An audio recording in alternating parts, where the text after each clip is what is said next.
Hello, everyone. It's Sibyl Star, and I am here to give the astrology forecast for the Aquarius new moon. It's a very exciting time, and I'm calling it the Luminous Soul Design Activation. The Luminous Soul Design Activation. Okay. All right. So let us begin with the Aquarius new moon. It occurs on um, uh, February 9th at 21 degrees of Aquarius, well, 20 degrees, 40 minutes at 3 p.m. Pacific. And of course, we know the new moon is about setting the intention for the next 28-day lunar cycle. Is when we plant the seed of what we want to grow in this next lunar cycle. And the Aquarius new moon is also the beginning of the Chinese New Year. And it is a supermoon, which means it is a time when the moon is very close to the earth. All right, so let us begin. I'm going to first screen share and show you the chart of this new moon. All right, so here it is. All right, so the Aquarius new moon. My ephemeris is sometimes a minute off, so it says 2:59. So it's somewhere between 2:59 and 3. So that in that period that the new moon occurs. So to begin with, we have the sun and the moon at 20 degrees, 40 minutes of Aquarius. And it's in a pretty tight square to the planet Uranus here, and Uranus is the ruler. So it really is kind of like having a doubled Uranian Aquarian kind of an energy. So Uranus, of course, always says expect the unexpected, but it's always about consciousness growth. Uranus and Aquarius both are about consciousness growth. So then the next thing we have, of course, is we've got Pluto is up here. You see this whole little stellium of planets here. And right at the center is Pluto at 0 degrees Aquarius. So, and Pluto moved into Aquarius on January 20th, exactly conjunct with the sun. Well, just a few minutes off. The exact conjunction was at 29:59 of Capricorn. And just a couple of minutes later, the sun was conjunct. The sun moved into Aquarius and conjuncted Pluto there. All right. So we have Mercury in Aquarius at 7 degrees, and Mercury is also in a square to Jupiter. We're going to be talking about that. And then we have the Venus-Mars conjunction. It's in Capricorn now, but just within the next week after the new moon, they're both going to move into Aquarius and exactly conjunct Pluto. So, and Mercury has already exactly conjuncted Pluto by the time of the new moon. What else have we got going on here that's significant? Oh, yes. We have the North Node here in Aries, which is a conjunct Chiron. We're going to talk about that. And there is a lovely sextile between Jupiter and Saturn. And there is also a sextile here. And a sextile it brings opportunity, and it's an easy flow of energy. It brings opportunity here for all of these, well, not so much Mercury, but Pluto, Mars, and Venus. They're all in sextile to her. Mars is actually in a very tight sextile to her right now, or well, at the new moon, but it's going to remain that way. But Pluto is also, it's about, what is that, about a 4-degree sextile? All right, so anyway, this is what we're going to be talking about. I don't think there's anything else on here. Okay, all right, so let us stop the screen share and start talking about what all of this actually means. All right, so first off, what is Aquarius? The archetype of Aquarius, the age of Aquarius, is being called the age of the light bringer. The symbol for Aquarius is the person, the human pouring water. And they say this water is actually cosmic consciousness of the heavens. And so it's light and the wisdom of the cosmos, the universal wisdom. The age of Aquarius is an age of enlightenment. Aquarius is the archetype of Prometheus, who stole fire from the gods so humanity could have light, but he paid a very heavy price. And, Aquarius is the sign that asks us to question authority. And if we question authority, we often pay a very heavy price. But kind of coming back to the light, though, we are now, our solar system is traveling in a photon belt in the galaxy, getting closer to the center of the galaxy. And so there is increased light vibration frequency coming in, as well as increased solar flares. They're happening a lot. We're having what is called increased solar force. And so the light of the sun is increased as we enter the age of Aquarius. Um, and of course, the sun is our star. It is our body of consciousness here in our solar system. And, so there is a teaching that says that we go through 11,000 years of forgetting and then 2,000 years of remembering. It's a 13,000-year cycle in a 26,000-year cycle. And so the last time we were in this photon belt was in the age of Leo, which was, of course, the time of Egypt. Okay. And it was also, of course, the time of the Great Flood. They all happened. The cataclysms happened, and then my understanding is Egypt was created prior to the Great Cataclysm. The Great Cataclysm came, and they were these high vibrational beings from um, Atlantis, and also our Star Nation relatives who came to help the people after the Great Flood. But anyway, we are moving into the 2,000-year cycle of remembering as we are in this photon belt. Okay. And so I'm sitting in front of a white eagle. And I've been sharing how I have been, how these teachings have entered my life, this being, this consciousness, in a really big way. And I have come to discover that the White Eagle teachings are very much about leading us into the Aquarian age, what it is about and how we are to move into it. White Eagle teachings are helping us to awaken the Christ consciousness within. Okay. And it's very auspicious because, of course, Pluto has just entered Aquarius, and well, actually, he went last year for just a short time. And but now he's going to be here all this year except for 2.5 months. But he's going over the star. He's activating all the stars of Aquila, the eagle. Well, not all of the stars. Over the next 4 years, he's going to activate all the stars, but some very significant ones this year. And so I just find it interesting that these White Eagle teachings are coming in at the time that the Eagle constellation is being activated by Pluto. Anyway, so back to Aquarius. So Aquarius, of course, to me, one of the primary components of Aquarius is the term namaste. The divine light in me honors and recognizes the divine light in you. Okay. It is about the activation of the divine spark within us each, which is our own uniqueness. And it's about the freedom to be yourself, to thine own self be true. But Aquarius is also about brotherhood and sisterhood, recognizing the divine light in everyone and how powerful we are when we come together, much more powerful than alone. But the key, of course, is our vibration and frequency, the kind of energy we create when we come together. Okay. Aquarius is a very visionary sign. They say Aquarius sees 5 years ahead of everyone else. And it's very much about understanding the quantum field and the integration of science and spirituality. As we know, many physicists, as they go deeply into the laws of physics, become very spiritual, especially when they come in contact with the God particle. And this has happened over and over. We've had like Bruce Lipton, and the list is Brian Swim. There's so many physicists that have really become very spiritual due to the going into the quantum field. And I believe that's a big teaching of Aquarius. It is about the head-heart connection. Aquarius is the rebel, the revolutionary. The outsider, the exile, is the archetype of the rebel and revolutionary, the outsider, the exile. And the teaching is about learning to live without the approval of others. I say questioning authority, thinking for yourself, and to learn to live without the approval of others.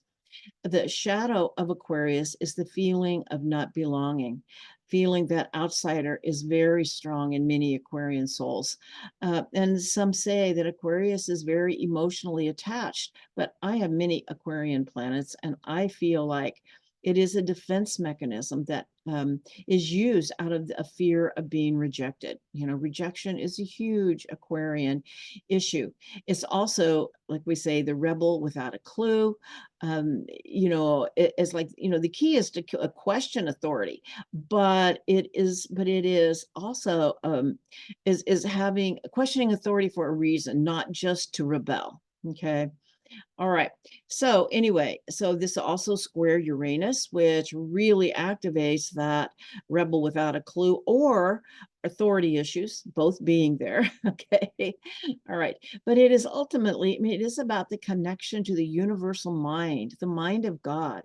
And it can be Uranus brings downloads and a sudden awakening. The light is turned on in each side of us, but it can be jarring because it is a square. Okay, as we have these, as we connect to the universal mind, and we start to realize some of the ways we've been perceiving our world are not what is true. Okay, so it helps us to get deeper to the truth, but it breaks apart uh, old old patterns, old patterns and ways of thinking and being. Okay. Uranus it pushes us out of our comfort zone because it can come, a change can come like lightning striking. Ideas can come. It's like at one moment, everything's going fine in your world, and suddenly lightning strikes and you start to see the truth, the reality of something, and you can't put the genie back in the bottle, kind of a thing. But it can also come like change if we don't have the awakening ourselves within our own world. It can come from the outside. Okay, change coming out of the blue, sudden unexpected events in the outer world, as well as each inside of us. Okay, big changes. Uranus always says, expect the unexpected. So I can't even tell you how it's going to look because you never know with Uranus. Okay. We may have some big weather events as Uranus is connected to the weather. This Uranus square the sun energy is difficult to control. Okay. But it also, as it does, it opens us up, it opens our consciousness.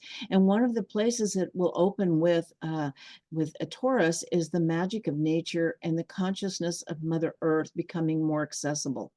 That beautiful song, behold, there is magic all around us. And it is absolutely true. And with this aspect, if we go out in nature, and this energy lasts for the whole month, not just this one day. This is setting all of this in motion for a 28 gray lunar cycle. Okay. That if we go out into nature, the magical world may well open to us.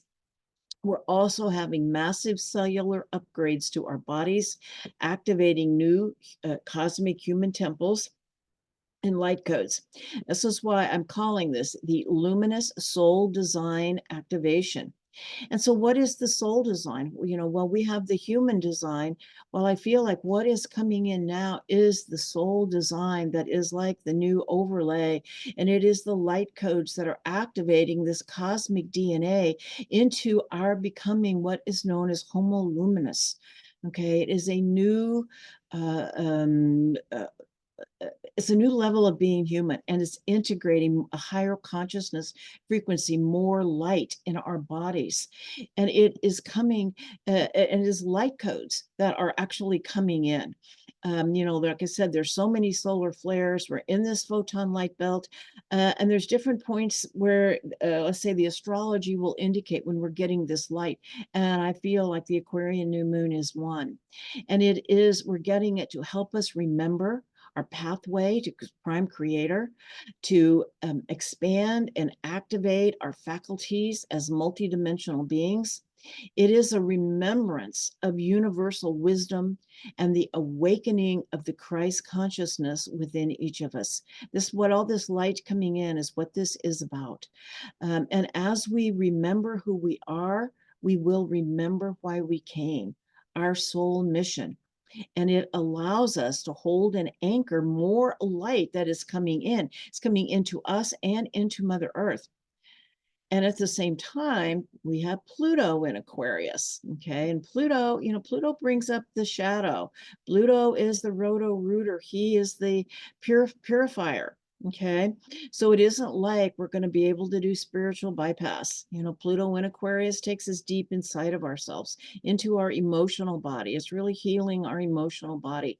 And it is an initiation process. So whatever house or planet Pluto may be activating in your chart, know that it is about an initiation process. And I just learned a lovely way to describe an initiation process. This is the first step is a radical separation from the world you once knew. These big changes. And next comes a radical change in identity and the sense of who you are. And then the third step, hopefully, was that you can never go back to the world you once knew. It is a death and a rebirth. Okay. And Pluto says evolve or die. This new energy is coming in, and our job is to align with it, to let go of the old. Pluto's about soul healing, and he strips away all of the old conditioning and imprinting that is not our deepest authentic self, the truth of our being. And Pluto always says you have to feel it to heal it. So the Aquarius piece may want detachment, but Pluto says, you got to feel it. Okay. And it's important to remember that the last time Pluto was in Aquarius was during the American and French revolutions. And but Pluto had not yet been discovered. So it's really not in our conscious awareness. Okay, so it's acting very unconsciously, and Pluto actually is the unconscious, but it shows us, it brings a light into our unconscious. All right, but so it was not yet conscious. So in France, in the French Revolution, it it became a mob mentality, even though it was a very Aquarian kind of a paradigm shift with their, was it they're saying, uh, brotherhood, equality, and freedom. That was their motto, and yet it turned into something very ugly. Now, of course, Pluto has been discovered, and we have the ability to work consciously with this energy. And so I feel like it is a revolution in consciousness, a spiritual evolution of humanity. And Pluto always says, that it's always an inside job. We're getting all of this tremendous help, but it is still our job.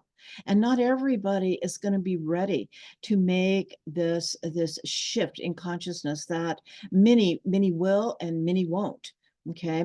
But Pluto says the light must come from the inside. You cannot ask the darkness to leave. You must turn on the light of your own inner divinity. Okay. And so Pluto and its soul healing is healing not only our soul, but that of the collective consciousness. Pluto is transforming the collective consciousness, because that is how we change the world. And of course, the example that I have been using that is so powerful is about the us being like a 110 voltage, but a 220 voltage is what is energetic voltage, is what is coming in. And so we need a converter, we need a transformer.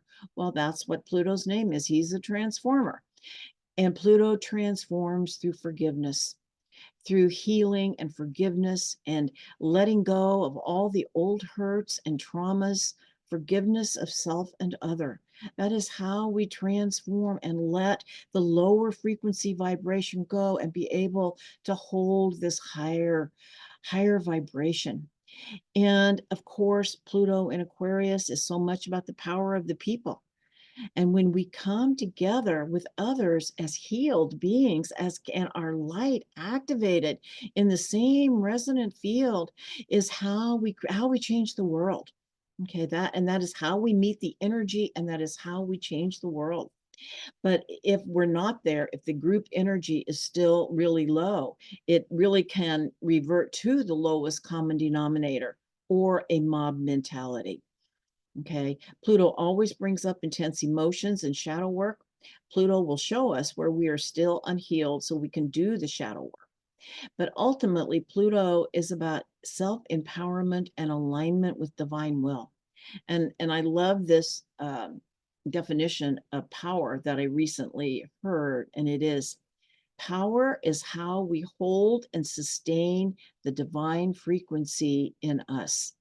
Okay, that divine frequency in us, how we hold it and sustain it. And then I would add direct it. Okay, and is it aligned with divine will, or with our egoic desire nature of the human will? So is it aligned with our divine will or a human will? And Pluto often asks us to look deeply at our motivations for what we think we want, because it may be aligned with our wound and not our power. Okay.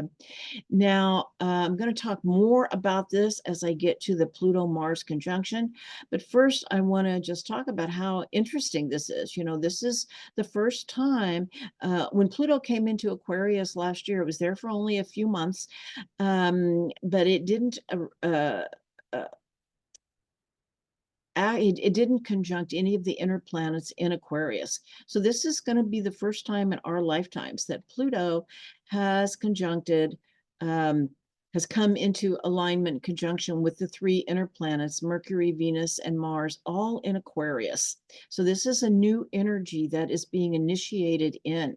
It is an initiation of these aspects on the collective as well as a personal level. All right, so what does this actually mean? Well, so the first planet that Pluto is at the new moon, it's a wide conjunction. Pluto's at 7, Mercury's at 7, Pluto is at 0. But they have their conjunction at 0 degrees Aquarius on February 5th. So, it is in the month of February. Anyway, and I want to talk about it.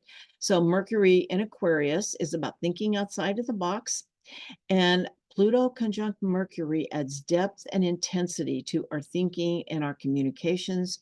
It's like shamanic seeing, reading between the lines, opening of the third eye. The veil of illusion is lifted, and so we can see what is really there, what is true and what is not true. Okay.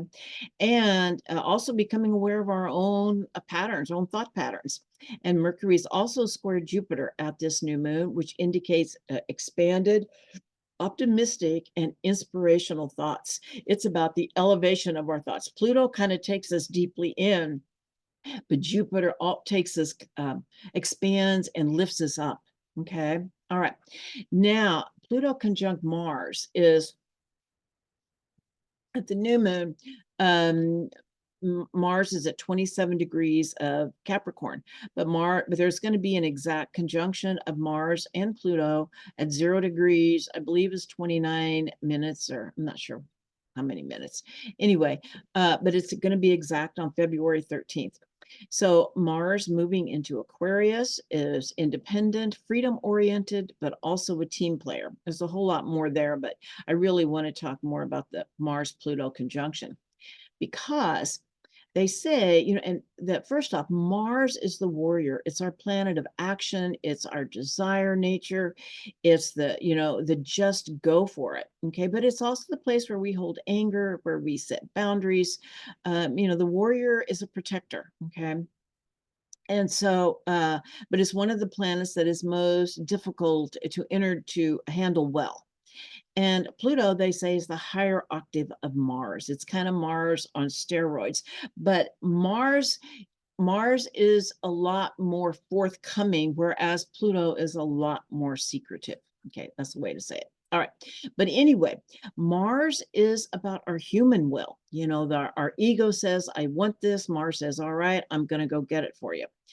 Pluto is about divine will. And so if we are working from human will only, Pluto can bring in the shadow of doing whatever it takes to get what we want. It can be that aspect of selling our soul to the devil because we could want something so badly that we are willing to do whatever it takes to get it. This energy can move mountains, but it's so important to know if you're moving the right mountain. But the shadow side of this, one of the shadow sides is disappointment. Okay, because if we're not in alignment with divine will, we often don't get what we want. Okay, and I found it interesting because the Sabian symbol for this new moon is a woman disappointed and disillusioned. And so we may also be facing some unexpected events that are disappointing. We had a plan, our plan fell apart. Okay. And in the context of this new moon, unexpected change in course that may not be what you want, but is actually in alignment with divine will can happen. But we can still experience disappointment and how we deal with disappointment. Okay. Now, this Mars Pluto also shows us the inner battle within each one of us between our higher selves and our lower selves. And of course, which one will win depends on how much we are aligned with love or fear. Okay. And as they say, fear is the opposite of love. And or as the old Cherokee story of the two wolves, which one we feed will be the stronger. Okay. This is a very volatile aspect if not handled well. It could be explosive. It's kind of more volcanic, and in our own personal worlds, but in the external world, I mean, it could indicate either a new war breaking out or, um, um, yeah, something very serious happening around violence. Okay, whether it's a war, whatever. Anyway, Mars is a catalyst, so we may see wars already in progress escalate. We are on the verge of World War III with Iran and other countries in the Middle East, so it's really important to be paying attention to what is happening there. Okay, the farmers are protesting all over Europe. Violence could erupt at any time with this aspect, especially when Mars and Pluto are exactly conjunct on February 13th. So be aware of your own anger if it arises so that you can handle it effectively and use it for motivation and not destruction. And it's also important to remember that the external world is a reflection of our inner world. So how are we going to deal with this anger? It could be irritability, it could be frustration, all the different ways it shows up. All right. And this is also a very high adrenaline kind of an energy. So it's important to find healthy outlets to express it. Important to move your body, to move the energy so that it does not get stuck. So it does not get stuck. It's like a volcanic energy that can explode or implode if we don't handle it consciously. All right. So it's a very powerful energy, but we're also having a softening energy come in, which is Venus. She's goddess of love. And first off, Venus, and this will happen on February 16th, the exact conjunction of Pluto and Venus. It's in range and the new moon at 21 degrees. It's about an 8-degree conjunction, but 8 or 9 degree conjunction, but it's exact on February 16th. And Venus moves into Aquarius that day. So Venus in Aquarius says that we must be friends as well as lovers. Okay. It's the new paradigm of romance and in the Aquarian age. And Venus in Aquarius is extremely loyal. Now, but conjunct Pluto, it can bring super intense emotions that may arise and impact our relationships and our sense of self-worth.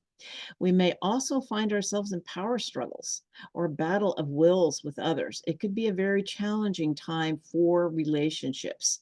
Okay. But as I said, Venus is goddess of love and love of others. So she does actually bring in a softening influence.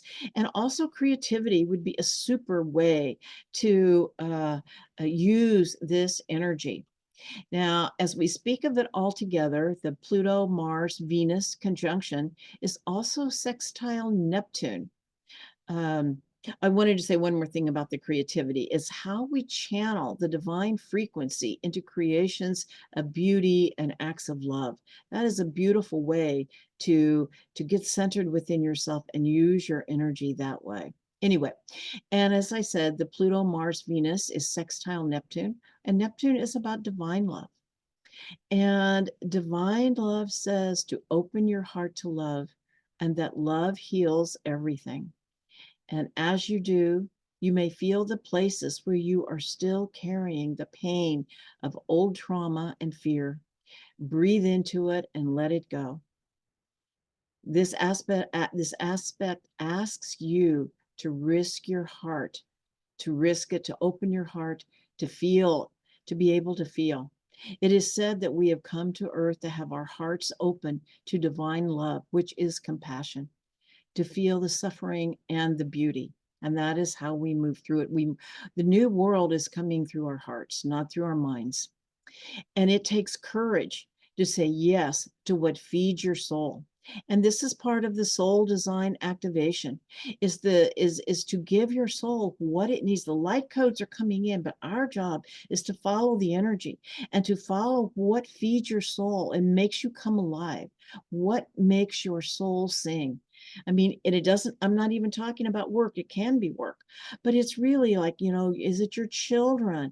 Is it your friendships, nature, spirituality, art, dance, music? It's not so much what you do, but what you become when you are doing it, whatever it is. It leads us to a state of joy and bliss, and that is what changes the world. Even in the midst of all of this chaos and suffering, there is a place to find that within your life. And that is the new earth is going to be born from our hearts and from that place of love. And we realize that we are part of a bigger plan and what our role is in it. And we are being asked to step into that role, whatever it is. And it could be a mother. I mean, it could be just simply really making sure you have time to be with your children, and it may not be. It may be something completely different. It may be your work, wherever your passion is. That's what I'm saying, is wherever your passion is. Okay. It activates the spiritual warrior in us when we can put aside our ego desires and serve the light. And how we channel the divine frequency into the creation of beauty and acts of love in whatever form feeds our soul design. And as we align with our luminous soul design, we then direct the divine frequency in us into divine will, and we will know what to do. We are being given a divine vision, and we are being asked to not only know it, but to follow it, and to remember that magic is intention plus action. And there is so much magic in the field. Okay. All right. There's a few fixed stars that are important. The first one is the stars of the constellation of Delphinus. The dolphin is conjunct the sun and moon at 20 degrees Aquarius. And, there are cosmic dolphins that assist those who have died in trauma. This is some teachings from some books that a group that I'm becoming involved with, and they're called Stellar Nation Soul Families. And one of the soul families is the family of dolphins. And the dolphins they heal through, according to their teachings, what they've downloaded in their connection with spirit, that the dolphins heal through love and sound vibration. And there are dolphins that are soul guides to assist those who have died in trauma, to help them heal before they move on with their process. Okay. And I just want to bring this up, too. Pluto in Aquarius. Pluto is the people, and it can indicate the masses. And or Aquarius is of the people and can indicate the masses. And Pluto is death and rebirth.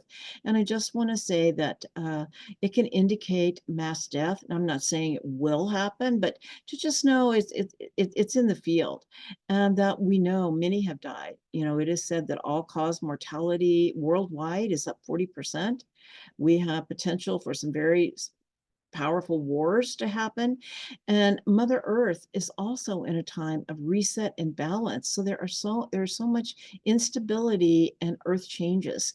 And many souls whose bodies cannot hold the amount of light that is pouring in at their current state are going to the other side to help us. Okay.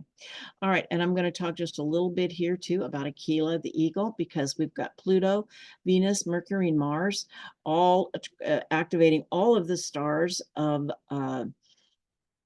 Aquila, which is about from 0 to 6 degrees, right in there, maybe 7 degrees. Anyway, as I said, I just find it super interesting that these teachings from a white eagle, which, like I said, some is an ascended master as well as a group consciousness of higher vibrational beings and angels that is coming in so strongly now with Aquila activated by Pluto. Okay. But in the star constellation itself, the stars are Altair, which is the brightest star in Aquila the eagle, and some say it is the third eye or vision of the eagle. And so visionary leaders for the new age are hearing the celestial call for leadership in this revolution of consciousness. Okay, in the spiritual as well as the temporal realm.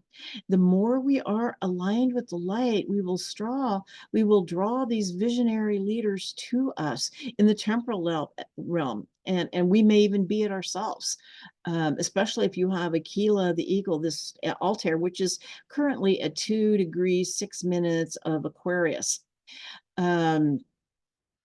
Might be part of this revolution in consciousness. Okay, Mercury with the fixed star Altair brings strange experiences such as prophetic dreams, unusual journeys, or discoveries. The second star is called Alshane. It is the voice of the eagle. And the third star is called Taurus, and it's memories of the eagle, memories of when we last helped leadership. Okay. All right. We also have a star from Cygnus, which is the swan, called Elbirio, which carries within it the original blueprint of Gaia. So, Cygnus is very connected to the elves and fairies and the realms of magic. All right. So at the Aquarius new moon, we are also in the year of the dragon. They say the energy February 4th is when the energy comes in, but it really is born on the new moon. And of course, so dragons are ancient wisdom keepers, guardians of the galaxy, cosmic warriors, and protectors of divine will. They are mythical, magical beings. But in Western lore, dragons are beings of chaos and are to be feared. And they can also represent some of our deepest fears. So you may need to confront some of your own dragons during this year, because it is ultimately about reclaiming our power with the divine. And so many people are having dragon experiences now. They're here to help us with this shift. And of course, the Chinese dragons are benevolent beings who bring prosperity and good fortune. A dragon is the only animal in the Chinese zodiac that is not of the mundane earthly world. It has the highest vision and broadest reach. They soar the highest and the furthest. Dragon years are considered very auspicious, symbolizing power, inner strength, and courage. Dragons are bold, proud, and fearless, and they are here to help us be productive and um, and and activating motivation within us. They encourage us to step out of our comfort zone. They are known for their generosity and loyalty. They are strong, confident, and commanding. They also bring visionary leadership, charismatic and visionary leadership that inspires others. So it sounds a lot like some of the energy we've actually talked about earlier. And of course, this year is the wood dragon, and the wood element gives structure to the vision. The dragon is a visionary animal, but the wood gives structure. So combined, it gives vitality and growth and creates a dynamic force of innovation for the coming year. All right, so the dragons are coming. The dragons are here, actually. They're coming in. And the dragons are also very much about the power path.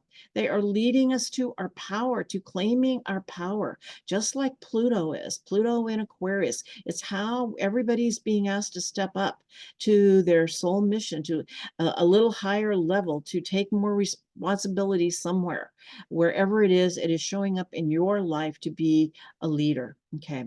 All right. So, and, in astrology, we have the North Node and the South Node, and those are the dragon's head and the dragon's tail. And Chiron in Aries is conjunct the North Node at 17 Aries. And so the North Node conjunct Chiron transit calls for self-reflection, healing work, and the willingness to confront our deepest wounds in order to move forward as a source of wisdom and strength, and to align more closely with our life's purpose. And it takes courage to be able to confront our deepest wounds and to heal them and move through them. And in Aries, this allows for new beginnings and self-determination. Okay. All right. And the last thing is we've got Jupiter, a Jupiter-Saturn sextile all month, which really is about right timing and sound judgment. It's a really beautiful aspect. It brings patience, perseverance, and a strong work ethic. Okay. And we also have Neptune at 27 degrees of Pisces, which is square, well, 26, 27, square the galactic center, which is going to be all year long. And this is a continued activation of the divine light from Prime Creator. And it is shining that light on our illusions so we can see the truth more clearly and align ourselves once again with divine will. I feel like this is so much about, as we activate our light bodies, our soul design, we come into more alignment with divine will. Our human ego will takes a backseat. Okay. And so, in conclusion, the Aquarian age that we are entering is the time of the light bringer as we move into the photon belt of increased light. As we do, our luminous body soul design is activated, the new human template that is aligned to our soul mission. We are being asked to have the courage to follow the light of our heart and align with divine will, which leads us to love, wisdom, and the path of powerful leadership in the new earth. Blessings and namaste, and so be it. All right. Wishing you all a wonderful month.